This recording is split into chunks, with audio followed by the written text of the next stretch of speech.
Би Баатар Уктаватын 1955 онд Увс аймгийн тэсэнд төрсөн.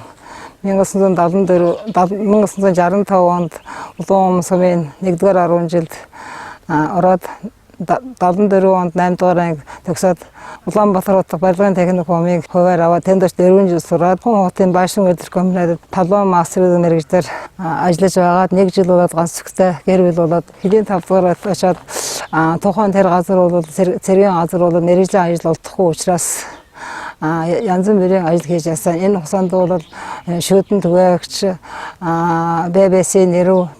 BBC-ийн нэгтлэн бодохоо КАС зэрэг ажлыг 12 жил хийсэн. Миний нөхөр бол 1975 онд 10 дугаар анги төгсөөд 79 онд зөвлөлт тулсан хэлийн зэрэг дайс сургууль төгсөөд хэлийн 5 дугаар өтрөөд сургууль заставын туслахаар ажиллаж байсан.